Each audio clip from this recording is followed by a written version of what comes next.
바로 간다. 인권사회팀 이준희 기자입니다. 최근 정부가 잇따라 대책을 내놓으면서 부동산 열풍이 주춤하고 있는데요. 하지만 지식산업센터는 예외라고 합니다. 각지에서 투기 세력이 계속 몰려들고 있다고 하는데요. 지식산업센터라는 게 원래는 중소기업이나 영세사업자가 싸게 분양을 받아서 업무 공간으로 사용하는 곳인데 이런 곳에 왜 투기꾼들이 몰려드는지 그 실태를 취재하러 바로 가보겠습니다. 경기도 동탄에 있는 지식산업센터 모델하우스를 찾아갔습니다. 마침 투자 설명회가 열렸는데 50명 정도가 와 있었습니다. 분양대행사 직원은 대출 규제가 심해지면서 이젠 투자할 때가 지식산업센터밖에 안 남았다고 말합니다. 대책 이후에 다른 데파 물건들의 대출이 핫세니까 이쪽으로 또 몰리겠죠. 그러면 오늘 마지막 사건 현장이 아마 대출이면 못한다고. 설명회 끝난 뒤 개별 상담도 받았는데 이런 질문부터 했습니다. 현재 사업체를 갖고 있지도 않으며 앞으로도 사업할 생각이 없는데 그래도 분양받을 수 있느냐고 물었습니다. 그랬더니 다 방법이 있다고 합니다. 공무원이시면 공무원 아니시면 괜찮아요. 고위공직자나 공무원 그리고 뭐 신용대출 실질적 기한에는 어려우신 분들 많아요. 투자 상담받던 다른 사람들은 앞다퉈서 가계약을 했습니다. 그때 제가 본 것만 10명이었는데 그중 한 분은 저한테 빨리 돈부터 입금하라고 했습니다. 입금했어요? 아니요. 입금은 해야지. 바로요? 몇 개 없대요? 아니 해야지. 여기만 그런 건가 싶어서 다른 지식산업센터 모델하우스에도 가봤습니다. 직업을 기자라고 분명히 밝히고 투자 좀 할 수 있느냐고 물었습니다. 저도 할 수 있는. 아니요, 안 되죠. 일반 사람은 안 들어가고요. 기업체. 일반 사람은 못 들어가는. 그렇죠. 절대로 안 된다는 건데 투자 상담받고 나온 다른 분들 얘기는 또 완전히 다릅니다. 사업자 생활을 하고 사업을 자기 안 하는 사람도 괜찮다고 하던데. 뭐가 맞는 말일까요? 이번엔 저 말고 다른 취재진을 들여보내 신분을 한번 감추고 물어보라고 했습니다. 그랬더니 역시나였습니다. 사업 같은 거 안 해도 아무 문제가 없다는 겁니다. 직접 사업을 운영하시고 계신 거세요? 아니요. 네, 그럼 투자 쪽이시겠네요. 여기 투자하는 사람들이 많나요, 지식산업센터에? 많아요. 거의 반 이상은 투자하시는 분들. 방금 들으신 대로 사업을 안 해도 아무나 다 분양받을 수 있다는 얘기인데요. 이게 대체 어떻게 가능한지 궁금했습니다. 자, 지금 보시는 이 돈은 제가 취재 지원금으로 회사에서 받은 건데요. 정확히 1,253만 3,640원입니다. 분양계약금인 이 돈을 가지고 제가 직접 계약을 하면서 투기꾼들이 어떤 식으로 돈을 버는지 낱낱이 보여드리겠습니다. 모델하우스에서는 이미 제 얼굴을 알고 있어서 일부러 근처 부동산 사무소로 갔습니다. 55제곱미터, 분양가 1억 2천만 원짜리 사무실을 계약하기로 한 뒤 계약금으로 10%를 입금하고 인감도장과 인감증명서, 등기부 등본도 냈습니다. 그러자 부동산 직원이 계약서를 가져오더니 구체적인 방법을 알려줬는데요. 지금 보시는 이 분양계약서를 갖고 세무서에 가면 곧바로 사업자 등록증을 내주니까 그걸로 마치 진짜 사업을 시작하는 것처럼 위장하라는 것이었습니다. 이래도 되는 거냐? 좀 찜찜하다고 하니까 편법이긴 한데 불법은 아니라고 했습니다. 요거는 사업자 없으면 못 사시는 거예요. 맞습니다. 불법은 아니에요. 엄밀하게 따지면 편법이지. 불법은 아니에요. 이후 세무서로 향했습니다.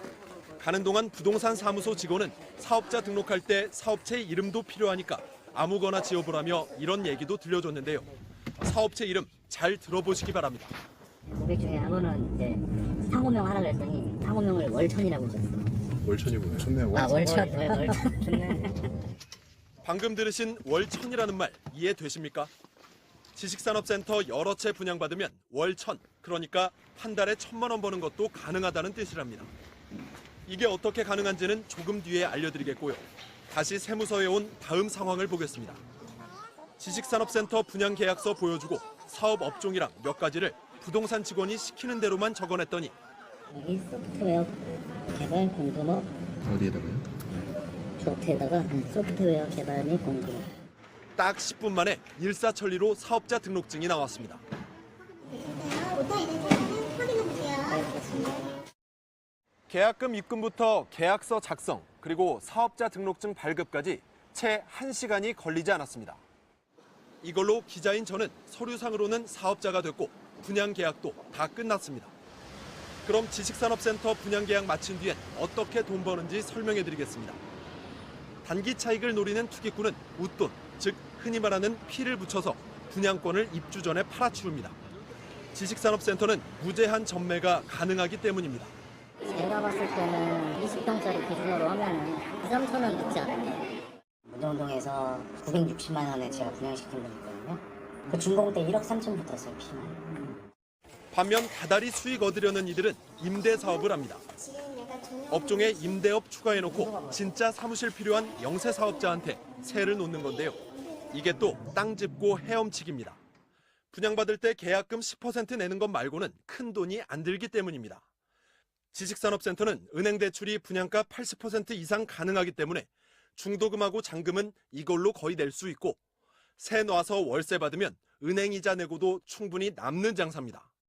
200 받으면은 100만 원은 이자고 100만 원은 내 거다. 대수익률이 한 10% 정도 나와요. 투자들이 몰리는 이유가 여기에 있는 거예요. 지식산업센터가 투기판으로 변질되면서 누가 피해를 봤을까요? 당연히 중소사업자들입니다. 4월에 입주가 시작된 지식산업센터를 가봤습니다. 투기꾼들이 분양가를 너무 올려놔서 어쩔 수 없이 임대로 들어왔다는 사업자가 있는가 하면 살 의향은 있었지. 근데 나온 물건이 없고요. 분야가 많이 올라가 있어가지고 뭐 어쩔 수 없잖아요. 지금 뭐 이 자본주의 사회에서는 수백만 원에서 수천만 원까지 웃돈을 줬다는 벤처 사업가도 여럿이었습니다. 500 줬어요. 500. 저는 깎고 싶죠, 당연히. 근데 이게 지금 자꾸 오르고 있다. 피해를 한 10천만 원 더 주더라고요. 기분 나쁘지만은 어쩔 수 없죠. 투기판이 된 곳은 하나같이 지자체에서 허가를 내주고 민간 건설사에서 분양하는 지식산업센터였습니다. 국가산업단지 안에 있는 지식산업센터는 분양 계약 단계에서 심사를 철저하게 해서 투기꾼을 걸러내지만 지자체는 손을 놓고 있는 겁니다. 온통 투기판인데 왜 수수방관하느냐, 심사라도 좀 철저히 해야 하는 것 아니냐고 물었더니 지자체 공무원은 다음과 같이 반박했는데요. 시청자들께서 직접 듣고 판단해 보시죠. 나중에 그걸 임대를 하겠다 어쩌겠다 하는 속내까지 저희가 확인할 수는 없잖아요. 자기가 직접 운영한다고 그러지 임대 목적으로 저거 하겠습니다라고 하는 곳이 있을까요? 지식산업센터 짓고 분양하는 시행사와 분양 대행사도 문제입니다.